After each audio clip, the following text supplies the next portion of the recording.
Welcome to speed news దండోరా.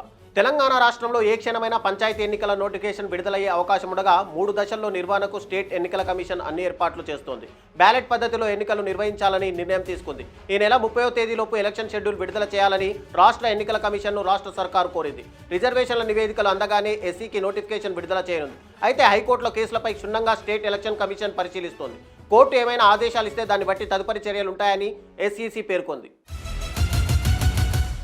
రాజకీయాల్లో అడుగుపెట్టిన ప్రముఖ తమిళ నటుడు టీవీకే అధినేత విజయ్కు తొలి ఎదురుదెబ్బ తగిలింది. తమిళనాడు ముఖ్యమంత్రి స్టాలిన్ ఆయన కుటుంబ సభ్యులను కించపరిచేలా పరువు నష్టం కలిగించే వ్యాఖ్యలు చేశారంటూ ఆయనపై పోలీసులకు ఫిర్యాదు అందింది. డీఎంకేకు చెందిన న్యాయవాది ఎన్ మురళీకృష్ణన్ ఈ మేరకు తిరుచి ఎస్పీ కార్యాలయంలో ఫిర్యాదు చేశారు. ఫిర్యాదులో పేర్కొన్న వివరాల ప్రకారం సెప్టెంబర్ 20వ తేదీ మధ్యాహ్నం 12 గంటల సమయంలో విజయ్ తన ప్రసంగంలో సీఎం స్టాలిన్ను ఆయన కుటుంబాన్ని లక్ష్యంగా చేసుకుని అవమానకరమైన వ్యాఖ్యలు చేశారని మురళీకృష్ణన్ ఆరోపించారు. ప్రధాని నరేంద్ర మోడీ అక్టోబర్ 16న ఆంధ్రప్రదేశ్ పర్యటనకు రానున్నారని శాసనమండలిలో మంత్రి లోకేష్ వెల్లడించారు. ఈ సందర్భంగా ఆయన కర్నూలు, నంద్యాల జిల్లాలను సందర్శించనున్నారని తెలిపారు. ముందుగా శ్రీశైలం మల్లికార్జున స్వామి దర్శనం అనంతరం కర్నూలులో కూటమి నేతలతో కలిసి రోడ్ షోలో ఆయన పాల్గొంటారు.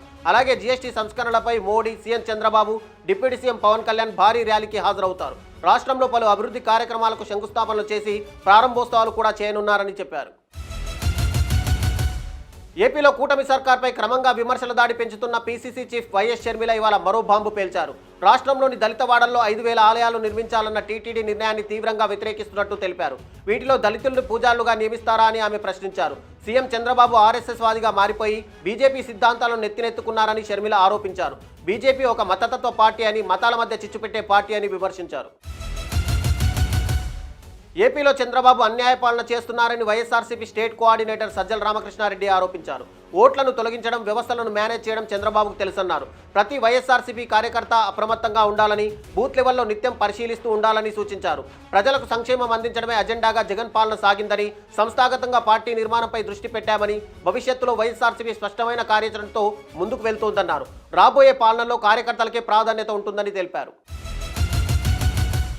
కక్షపూరితంగా మాజీ మంత్రి పెద్దిరెడ్డి రామచంద్రారెడ్డి కుటుంబాన్ని ఇబ్బంది పెట్టే కుట్ర జరుగుతోందని మాజీ మంత్రి గుడివాడ అమర్నాథ్ ఆరోపించారు. రాష్ట్రంలో కూటమి ప్రభుత్వం అధికారంలోకి వచ్చిన తర్వాత వైఎస్ఆర్ కాంగ్రెస్ పార్టీ సీనియర్ నేతలపై బురద జల్లే ప్రయత్నం చేస్తుందని మండిపడ్డారు. వైఎస్ఆర్ కాంగ్రెస్ పార్టీ నాయకులపై తప్పుడు కేసులు బనాయించి అరెస్టు చేస్తున్నారని అన్నారు. ఇదే విధంగా ఎంపీ మిథున్ రెడ్డిని అక్రమంగా అరెస్ట్ చేసి కక్షపూరితంగా ఇబ్బంది పెడుతున్నారని విమర్శించారు. కక్షపూరితంగా పెద్దిరెడ్డి కుటుంబాన్ని ఇబ్బంది పెట్టడానికి జరిగిన కుట్ర ఇది అని ఆరోపించారు.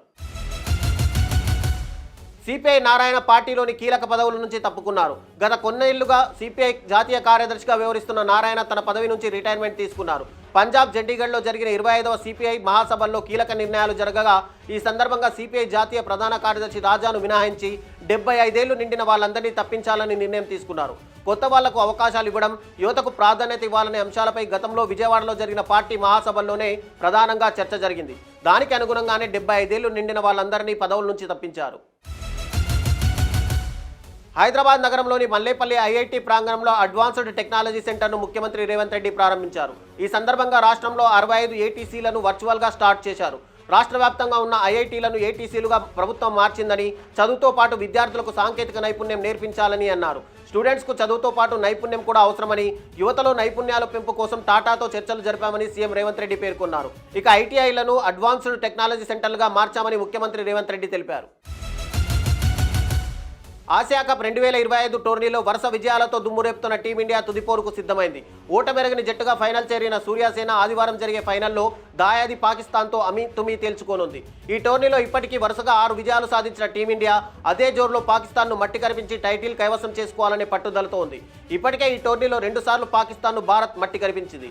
లీగ్ మ్యాచ్లో 7 వికెట్ల తేడాతో చిత్తు చేసిన భారత్ సూపర్ 4 మ్యాచ్లో 6 వికెట్ల తేడాతో ఓడించింది. ఈ 2 మ్యాచ్ల్లోనూ పాకిస్తాన్ పూర్తిగా తేలిపోయింది. ఈ రోజు చరిత్రలో గర్వించదగ్గ రోజు అని ఆంధ్రప్రదేశ్ ముఖ్యమంత్రి నారా చంద్రబాబు నాయుడు పేర్కొన్నారు. విజయవాడలో నిర్వహించిన BSNL 4G సేవల ప్రారంభోత్సవ కార్యక్రమంలో పాల్గొన్న ఆయన BSNL శక్తివంతమైన వ్యవస్థగా మారిందన్నారు. ప్రధాని నరేంద్ర మోడీ దూరదృష్టితో అనేక సంస్కరణలు వచ్చాయని, సరైన సమయంలో సరైన వ్యక్తి సరైన ప్రాంతంలో మోడీ ఉన్నారని అభినందించారు. 1995లో నేను సీఎంగా ఉన్నప్పుడు ఐటీ వెన్నెముకగా ఉండేదని, అలాంటి సమయంలో అమెరికాలో తిరిగి రాష్ట్రానికి ఐటీ వచ్చేలా కష్టపడి పనిచేశానన్నారు. ఇవి ఇప్పటి వరకు ఉన్న స్పీడ్ న్యూస్ దండోరా విశేషాలు. మరిన్ని వార్తల కోసం చూస్తూనే ఉండండి అభినవ్ భారత్.